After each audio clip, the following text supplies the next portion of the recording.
नमस्कार साथियों, तैयारीपुर के डिजिटल प्लेटफॉर्म पर आप सभी का हार्दिक स्वागत है। मैं हूं चक्रधर पांडे और आप लोग पढ़ रहे हैं राजस्थान का भूगोल।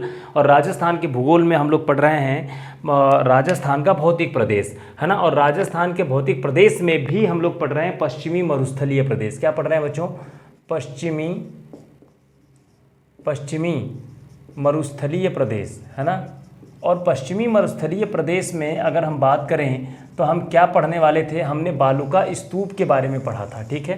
बालुका स्तूप के बारे में हमने अध्ययन किया था और बालुका स्तूपों से हमने युक्त प्रदेश और बालुका स्तूपों से मुक्त प्रदेश दो भागों में बांटा था इस प्रदेश को, पश्चिमी मरुस्थलीय प्रदेश को। और बालुका स्तूप मुक्त प्रदेश को हम बाद में पढ़ने वाले थे और बालुका स्तूप युक्त प्रदेश को हम अभी पढ़ रहे हैं। और बालुका स्तूप युक्त प्रदेश को भी मैंने जो है कि दो भागों में क्या किया था, बांटा था। बालुका स्तूपों को, बालुका स्तूपों के साथ में जो घटना घटती है वो हमने आप लोगों को बताई थी।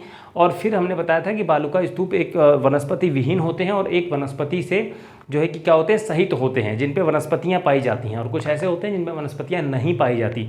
और हमने 8 जो है कि क्या किया था, अपने बालुका स्तूपों के बारे में पढ़ा था कि कुछ जो है कि बालुका स्तूप होते हैं। बालुका स्तूपों का वर्गीकरण किया था, जैसे बरखान की बात करें, अनुप्रस्थ की, अनुदैर्घ्य की, पैराबोलिक की, है ना। तो इन चीज़ों के बारे में हम लोग, इन बालुका स्तूपों के बारे में आज हम लोग पढ़ने वाले हैं, ठीक है। तो हम लोग क्या पढ़ने वाले हैं बच्चों? आज हम लोग पढ़ने वाले हैं आज बालुका स्तूप। क्या पढ़ने वाले हैं? बालुका स्तूप पढ़ने वाले हैं, ठीक है। बालुका स्तूप हम लोग पढ़ने वाले हैं। और बालुका स्तूप में सबसे पहला जो हम पढ़ेंगे वह होगा, क्या होगा? वह होगा बरखान। क्या होगा? बरखान, ठीक है।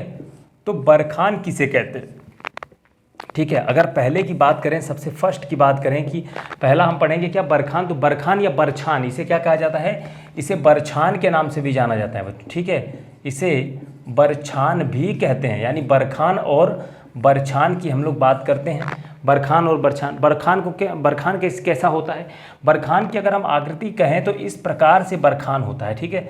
बरखान किस प्रकार से दिखता है बच्चों? इस प्रकार से बरखान की आकृति होती है ना। बरखान बालुका स्तूप की अगर हम बात करें तो इस प्रकार से ये जो है कि दिखते हैं।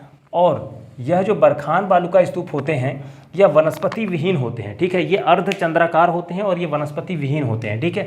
अगर इनकी हम बात करें तो इस प्रकार से ये दिखते हैं बच्चों, है ना। ये इस प्रकार से इनका निर्माण होता है, इस प्रकार से ये क्या होते हैं? ये बरखान बालुका स्तूप है। क्या है? ये बरखान है। और इनका जो निर्माण होता है बच्चों, कैसे होता है? हम बात करें किसकी? हम बात करें निर्माण की। तो जो निर्माण होता है ना, निर्माण होता है हवा के दिशा के समकोण पर। क्या होता है? हवा के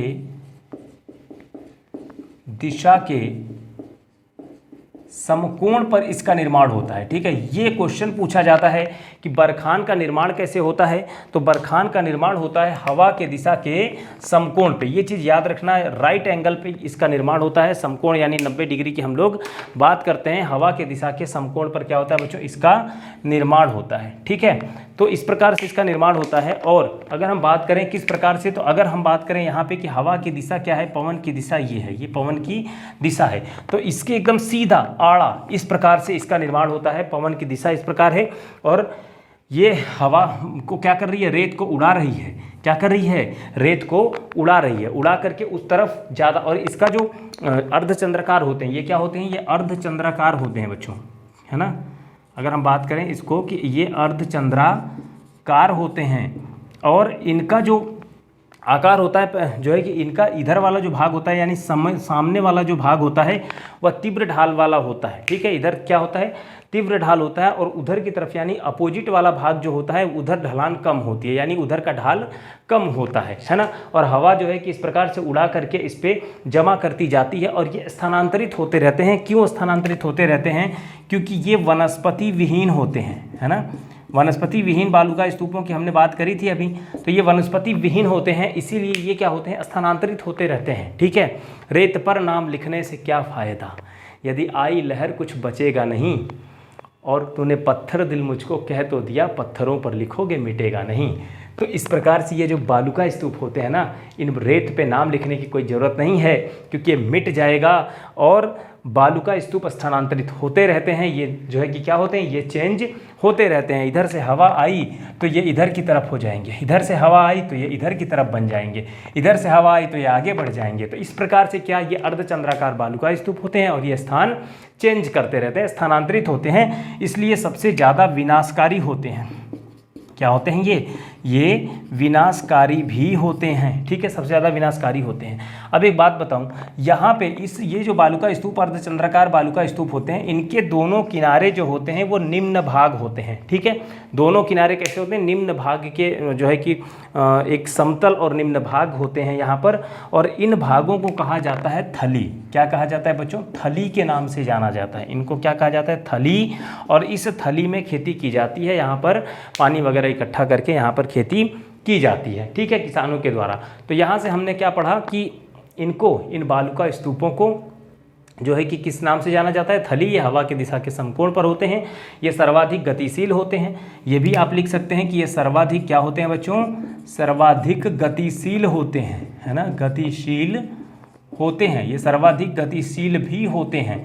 तो ये आपको जानकारी रहनी चाहिए कि ये 2-3 चीज़ें होती हैं इस बालुका स्तूप के साथ में। अब इसके बाद में अगर हम बात करें ये पाए कहाँ जाते हैं, ठीक है, ये इनकी अगर हम बात करें क्षेत्र की, जो कि सबसे ज़्यादा इम्पोर्टेंट है कि इनका क्षेत्र पूछ लिया जाता है कि क्षेत्र कहाँ पाए जाते हैं, तो इनका जो विशेष क्षेत्र है बच्चों, है ना, वैसे तो क्या है, ये शेखावटी क्षेत्र में पाए जाते हैं, है ना।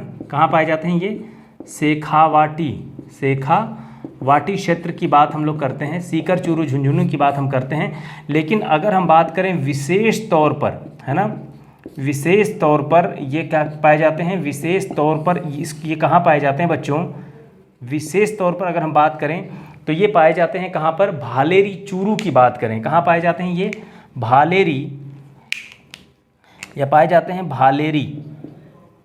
कहाँ पाए जाते हैं ये, भालेरी की बात करें, और भालेरी कहाँ पर है, चूरू की है ना, भालेरी, चूरू। उसके बाद हम बात करें कि ओसिया में पाए जाते हैं, ओसिया, और ओसिया कहाँ है बच्चों, ओसिया है जोधपुर में। कहाँ है, ओसिया है जोधपुर में। तो ये जोधपुर में पाए जाते हैं, ओसिया, जोधपुर, भालेरी, चूरू। और ये पाए जाते हैं कहाँ पर, इसके साथ में पाए जाते हैं मंडावा में, है ना, और वहाँ पाए जाते हैं कहाँ पे, मंडावा। और मंडावा कहाँ पर है, तो झुंझुनू में है। कहाँ पर है बच्चों, झुंझुनू में मंडावा है ना, झुंझुनू। तो हालांकि यही क्षेत्र है ना, झुंझुनू। सो एक शेखावटी है ना, चूरू, झुंझुनू, और जो है कि ये दोनों शेखावटी क्षेत्र ही है। हालांकि ये जोधपुर थोड़ा सा अलग चला गया। तो ये ओसिया एक विशेष क्षेत्र है, जोधपुर में जो है कि है ये क्षेत्र, और यहाँ पर ये बनते हैं। यानी अर्धचंद्राकार बालुका स्तूपों के बारे में बात करें तो इनका क्षेत्र जो है कि क्या है, शेखावटी क्षेत्र है। विशेषतः करके अगर हम बात करें तो भालेरी, चूरू में, ओसिया, जोधपुर में, और मंडावा, झुंझुनू में इनका निर्माण होता है, ठीक है। तो इतनी चीज़ें आपने बरखान के बारे में जानी। दूसरी बात अब हम बात करें किसकी, इसको हम मिटा दें, इसका आप लोग स्क्रीनशॉट ले लीजिए, है ना। तो हम इसको मिटाएं, स्क्रीनशॉट ले लीजिए, ठीक है, ओके। अब हम बात करते हैं किसकी बच्चों, हम बात करते हैं पवनानुवर्ती, अनुप्रस्थ और अनुदैर्घ्य बालुका स्तूपों की हम बात करते हैं, ठीक है। दोनों का हम कंपेयर में पढ़ेंगे, ओके। अनुप्रस्थ और अनुदैर्घ्य बालुका स्तूप की बात करें, ठीक है। किसकी बात करें,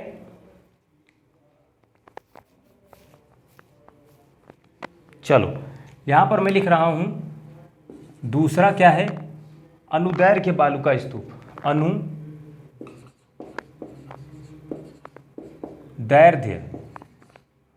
अनुदैर्घ्य बालुका स्तूप, इसको पवनानुवर्ती भी बोलते हैं। और यहाँ पर मैं बात करता हूँ अनुप्रस्थ की, किसकी, अनुप्रस्थ की हम बात करते हैं, ठीक है। इसको हम कंपेयर करके पढ़ेंगे, क्यों कंपेयर कर रहे हैं अभी पता चल जाएगा, ठीक है। अनुदैर्घ्य बालुका स्तूप क्या होते हैं, अनुदैर्घ्य बालुका स्तूपों का निर्माण बच्चों हवा के दिशा के समानांतर होता है। क्या होता है, इनका निर्माण कैसे होता है, इनका निर्माण कैसे होता है, पवन के दिशा के समानांतर होता है। समानांतर, सर समानांतर कैसे होता है बताऊंगा अभी, समानांतर की बात करें। और इनका निर्माण कैसे होता है, इनका निर्माण होता है पवन के दिशा के समकोण पर होता है बच्चों, है ना। इनका निर्माण कैसे होता है, पवन की दिशा के समकोण। देखो कंपेयर करके इसीलिए पढ़ा रहा हूँ मैं, ये कंपेयर कर रहे हैं अपन। अनुप्रस्थ बालू का स्तूप, इसे ट्रांसवर्स बालू का स्तूप भी कहा जाता है। क्या कहा जाता है इसे ट्रांसवर्स बालू का स्तूप कहते हैं, और इसे लॉन्गिट्यूडनल कहते हैं। इसे क्या कहते हैं, लॉन्गिट्यूडनल, DNAL, ओके, लॉन्गिट्यूडनल। तो ये होता है लॉन्गिट्यूडनल या अनुदैर्घ्य की बात करें, और ये होता है अनुप्रस्थ ट्रांसवर्स की बात करें, तो इसका जो निर्माण होता है पवन की दिशा के समकोण पर होता है, और इनका निर्माण होता है पवन की दिशा के समानांतर। ठीक है, किस प्रकार से होता है, अगर मान लीजिए यह क्या है बच्चों, ये पवन की दिशा है ना, ये क्या है, पवन की दिशा है। पवन की दिशा इस प्रकार से है, तो इनका जो निर्माण होता है इस प्रकार से, इनका निर्माण पवन के दिशा के समानांतर ही इनका निर्माण होता है। ठीक है, इस बीच से पवन निकल जाती है और साइड साइड में बालू का स्तूप रह जाते हैं, है ना। जैसे कि एग्जाम्पल के तौर पर अगर आप देखें कि गांव में जब हम खेतों की जुताई करते हैं और हल चलाते हैं ना, तो वो खेतों में एक नाली नुमा संरचना बन जाती है, और जो मिट्टी होती है बीच में गड्ढा हो जाता है, मिट्टी साइड साइड में रह जाती है। तो जब आप एक बात बताइए, उसी प्रकार का निर्माण, वो मान लीजिए जो हल चल रहा है उस प्रकार से हवा चल रही है, और ये हवा चल रही है तो ये इसी के समानांतर ये साइड साइड में उड़ करके बालू इकट्ठा हो रहे हैं, और ये बालू का स्तूपों का निर्माण हो रहा है। समझ रहे हो। अब अगर आपको चलना हो, है ना, उसमें अगर आपको चलना हो तो कहाँ चलेंगे, जुते हुए खेत में अगर चलना हो तो कहाँ चलेंगे, नीचे वाले भाग में चलेंगे, है ना। इस प्रकार से ये ऊंचा नीचा है तो ये नीचे वाले भाग में ही चलेंगे ना, ऊपर चलेंगे तो फिसल के नीचे आ जाएंगे फटाक से, तो फिसल के नीचे आ जाएंगे, ऐसे चलेंगे, ऐसे खट कर गिर जाएंगे, फिर चलेंगे फिर गिर जाएंगे, तो हमारा पैर स्थिर नहीं रहेगा ऊपर वाले पे चलेंगे तो, क्योंकि मिट्टी फिसल के नीचे जाएगी, तो हम ऑब्वियसली नीचे चलेंगे। तो इसी प्रकार से इसके बीच में कारवां चलता है, जिसे कहते हैं व्यापारिक जत्था। व्यापारिक जत्था, जो ऊँटों का व्यापारिक जत्था होता है उसे कहते हैं कारवां, है ना। क्या कहते हैं, थार में इसे कारवां के नाम से जाना जाता है, या इसे हम कारवां मार्ग कहते हैं। यह कारवां मार्ग इसके मध्य से होकर के जाता है। ठीक है, और सहारा में अगर हम बात करें कि सहारा में, है ना, सहारा में इसी को गासी नाम से जानते हैं। ठीक है, सहारा में इसे क्या कहते हैं बच्चों, गासी कहते हैं। ठीक है, यहाँ पे कारवां हो गया और सहारा में गासी हो गया। तो ये जो पवन की दिशा के क्या हो रहे हैं, ये समानांतर क्या हो रहा है, इनका निर्माण हो रहा है पवन की दिशा के। अब हम बात करें इनका पवन की दिशा के समकोण पे ये कैसे हुआ, यहाँ पर अगर हम बात करें इस प्रकार से पवन की दिशा है तो इनका निर्माण इस प्रकार से होता है बच्चों, इस प्रकार से इनका निर्माण होता है। सर कहोगे ये बरखान के जैसे दिख रहे हैं, हाँ, बरखान का छोटा रूप बोल सकते हैं, इसको क्या बोल सकते हैं, बरखान का छोटा रूप हम इसके बोल सकते हैं ना, छोटा रूप, बरखान का छोटा रूप, क्योंकि ये भी अर्धचंद्राकार ही होते हैं, अर्धचंद्राकार ही होते हैं ये भी, है ना। और इन्हें बरखान का छोटा रूप बोला जाता है, ये अर्धचंद्राकार होते हैं और ये पवन के दिशा के समकोण पर होते हैं, ये याद रखना आप। उसके बाद और एक चीज़ हम बताएं कि इनका जो क्षेत्र है, इनका क्षेत्र कहाँ पर है। देखो, क्षेत्र जानने से पहले अगर हम बात करें अनुदैर्घ्य बालिका स्तूपों की, तो इनका वर्गीकरण भी किया गया है। कितने भागों में, जो अनुदैर्घ्य है ना, यहाँ पर देख लीजिए, अनुदैर्घ्य बालुका स्तूपों का हम अगर वर्गीकरण करें तो इनको 3 भागों में इनका वर्गीकरण भी किया गया है। कैसे, इन्हीं को क्या कहते हैं, इन्हीं को जो अनुदैर्घ्य हैं इन्हीं को पवनानुवर्ती कहा जाता है, इन्हीं को रेखीय कहा जाता है। इन्हें क्या कहा जाता है, रेखीय कहा जाता है। ये आप देख पा रहे होंगे रेखीय है ना, तो इन्हीं को रेखीय कहा जाता है। इन्हीं को पवनानुवर्ती कहा जाता है, पवनानुवर्ती कहा जाता है। और इन्हीं को सीफ या सीप के नाम से जानते हैं। और इनका जो वर्गीकरण है, यह जो रेखीय वर्गीकरण, पवनानुवर्ती वर्गीकरण और सीप नाम से जो वर्गीकरण 3 भागों में अनुदैर्घ्य को किया गया है, यह करने वाले थे शोर महोदय। कौन, शोर महोदय ने क्या किया था, यह वर्गीकरण किया था। ठीक है, तो शोर महोदय क्या करने वाले थे, इनके वर्गीकरण करने वाले थे अनुदैर्घ्य बालुका स्तूपों की, रेखीय, पवनानुवर्ती और सीप की हम लोग बात करें। ठीक है, उसके बाद अगर हम बात करें इनके क्षेत्र की, कि क्षेत्र में कहाँ पाए जाते हैं, तो ये जो पाए जाते हैं बच्चों, ये जैसलमेर, बीकानेर और बाड़मेर में पाए जाते हैं। कहाँ पाए जाते हैं इनकी, अगर हम बात करें क्षेत्र की बात करें तो ये जैसलमेर कहाँ पर पाए जाते हैं, जैसलमेर।